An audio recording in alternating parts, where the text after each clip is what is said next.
Genie Plus is changing again. New characters are coming to Magic Kingdom this fall. Exclusive fireworks are returning to Epcot. A big hotel perk is back, and more. All the latest Disney news is coming up right now here on DFB Guide.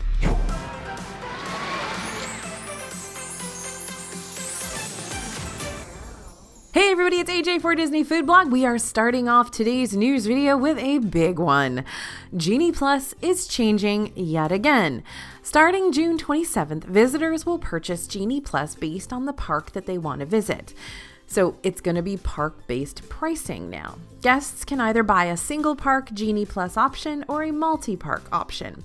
Both of these offerings will be subject to availability and prices will vary. This means that prices could be lower at one park than at another.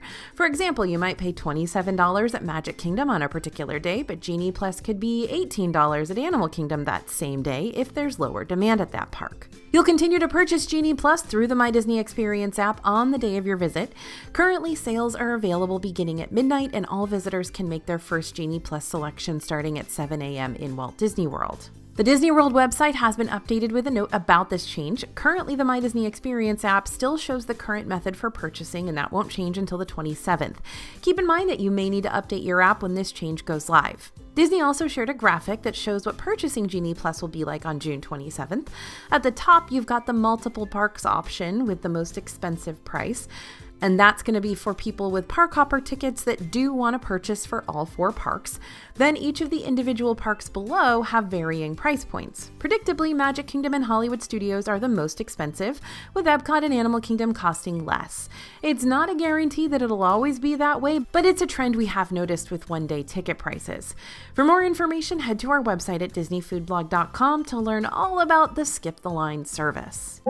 So we've been pretty jealous that Disney World has not yet had a chance to see Minnie, Daisy, and Clarabelle dressed up as the Sanderson sisters. They appeared at Oogie Boogie Bash in Disneyland and on Disney Cruise Line last year, but our time has finally come, Disney Worlders. Disney announced that these 3 will be running amok at the Boo to You parade during Mickey's Not So Scary Halloween Party in Disney World. Tickets are on sale now for MNSSHP, which includes entry into Magic Kingdom 3 hours before the official party start time, trick-or-treating, access to rides, special party entertainment including a fireworks show and the Boo to You parade, character meet and greets, castle show, exclusive party food, and more. A new attraction is opening this fall in Epcot, Journey of Water, inspired by Moana. Disney posted a few new photos on Instagram that show Imagineers testing out some water effects. Previously, Disney announced that Journey of Water will feature a lush exploration trail that allows explorers to play with magical living water through the immersive walkthrough attraction. It seems like they're working on that magical living water right now. They said they're currently testing and preparing the attraction to open on schedule this fall in the World Nature section of the park. Epcot has recently been performing Epcot Forever as its nightly fireworks show, but for a limited time, that won't be the only fireworks you can see in Epcot. The Heartbeat of Freedom will be returning this 4th of July. This show will transform the World Showcase Lagoon into a dazzling display of fireworks set to accompanying orchestral soundtracks that celebrate the independence of America.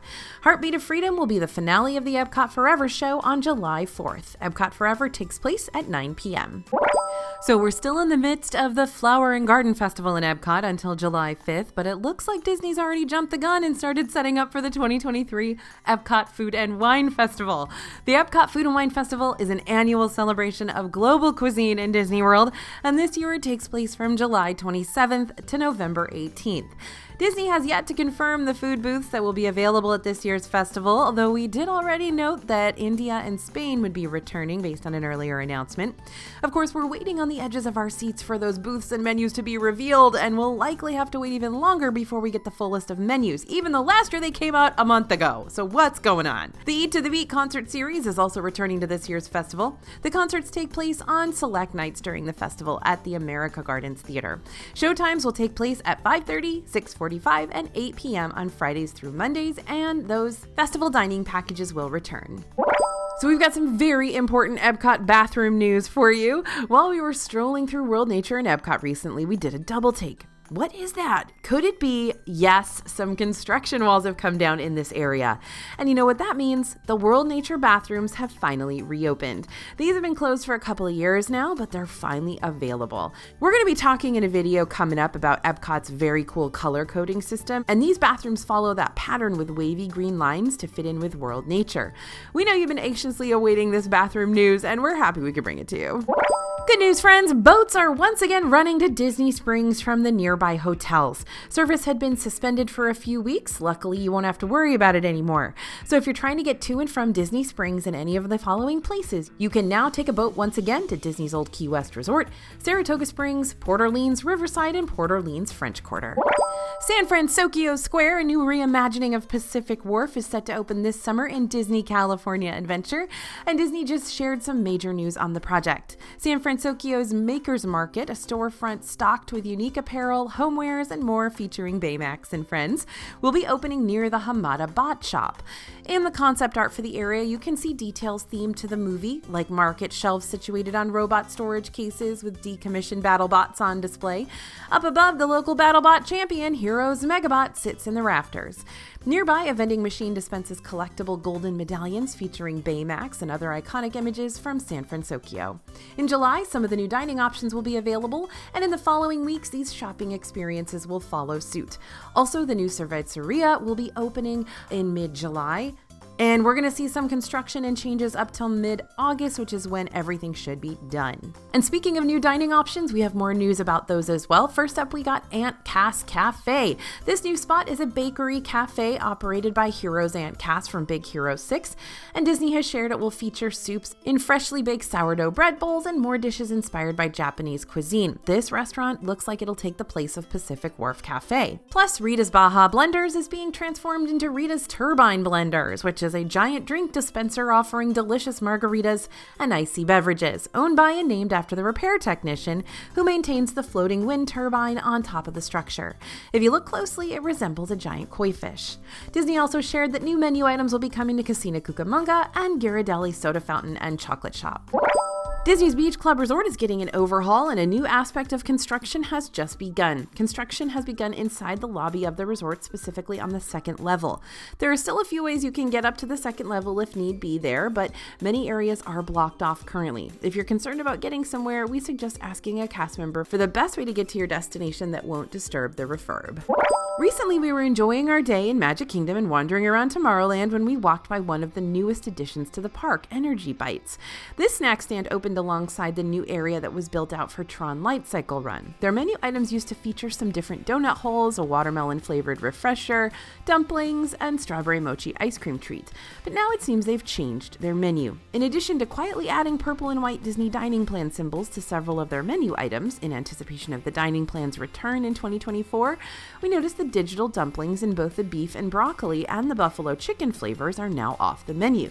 We stopped to ask the cast member if this was just a temporary change, and they informed us this was a change they understood to be permanent. The digital dumplings have been met with mixed reviews and may not have been popular, but we're still left with lots of questions about what exactly happened to make such a fast decision. Menu changes hit Disney World all the time, but it is really interesting to see two menu items just suddenly disappear from a snack stand that already has such a limited menu. And then the following day, we noticed a new item on the menu. The new Pina Colada Slushie can be purchased for $5.99. This is a drink made with chipotle pineapple, matcha, and popping candy. Now, let's start with the look.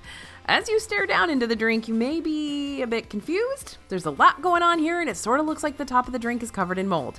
Overall, though, we enjoyed this one, but there is a big warning we need to give you. Mix it. We took a quick sip before mixing and were met with a strong matcha powder taste, of course, but once it mixed in, it proved to be a sweet and tropical drink with a nice spicy kick to balance it out. It was refreshing and light and great for a hot day. The popping candy, which I guess it's the boba of 2023, you're seeing it on all kinds of Disney snacks, was a unique texture, but be warned, it is loud. Also keep in mind that this is not your average pina colada. The spicy chipotle pineapples take it to another level, so you'll want to go in expecting that. It is interesting that they took two savory items off the menu and added another drink, but maybe they'll add some more soon. This is probably a work in progress. Trattoria Al Forno at Disney's Boardwalk closed in February for some refurbishment. It was initially supposed to reopen on June 17th, but the reopening was delayed. The accompanying Boardwalk pizza window did remain open, although it moved to a temporary location between the restaurant and Abracadabar. Well, as of now, both locations have officially reopened. We stopped by Disney's Boardwalk and saw that the pizza window was back in business in its original location, and inside Trattoria to check out the refurb, and we did confirm that yes, Trattoria Al Forno is open and available for reservations. So Casey's Corner in Magic Kingdom just introduced the plant-based Chicago-style dog for $12.29. We're already fans of the regular Chicago-style dog, so we wanted to see how the plant-based version stacked up. This is made with plant-based sausage topped with diced tomatoes, onions, yellow mustard, and Chicago green relish. Okay, first off, this didn't taste like a dog, but more like an Italian sausage, which would make sense. We could see and taste the fennel seed in it. This was an odd combo because it didn't work with these toppings. It tasted nothing like the Chicago-style dog at Casey's made with meat. It was also missing some key components that made up a Chicago-style dog, like the signature pickle spear and big tomato slices. We did like that it had the bright green relish on it. It just didn't make this dog really taste Chicago style enough. Everything together was just kind of bland, so we were pretty disappointed with this one. We are glad that there are 2 plant-based options available at Casey's, but if you need help deciding, go with the plant-based loaded slaw dog. We love it. A new milkshake has entered the ring at Disney World. We think this one could end up reigning supreme. Introducing the Asteroid Shake from Anti-Gravity's Galactic Goodies in Tomorrowland in Magic Kingdom. It's a chocolate milkshake with hot fudge, whipped cream, chocolate donut holes, and graham cracker crumbs for $8.49. The Asteroid Shake is a chocolate lover's dream come true. It's very creamy with great chocolate flavor, and the hot fudge adds enough to make it feel rich and decadent. The graham crackers were also a lot of fun and added a bit of texture, and all of that combined with the whipped cream almost gave us a s'mores kind of feeling. All the components of this dessert work really well together. Now, the donut holes were surprisingly good. They were little cake donuts, all chocolatey and soft. I think they're the same ones that they have in that dessert over at Energy Bites. But this is a very, very chocolate milkshake, so if y'all aren't huge fans of chocolate or chocolate on chocolate, then this might not be for you. The End Zone Food Court at Disney's All-Star Sports Resort debuted a summertime burger last year, the Bases Loaded Burger. It was Italian-inspired, made with fresh mozzarella, basil aioli, arugula, and tomato on a toasted brioche bun served with french fries. But it got a little makeover for this summer. Now it features bacon jam, an onion ring, and beer cheese sauce on a toasted brioche bun for $13.49. This burger has a ton of flavor. The bacon jam had a nice and caramelized deep flavor without being overly sweet. The beer cheese is tasty, reminded us a little of a thick Cheese Whiz. The onion ring added a nice crispy texture but wasn't a super prevalent flavor as the bacon jam was more pronounced.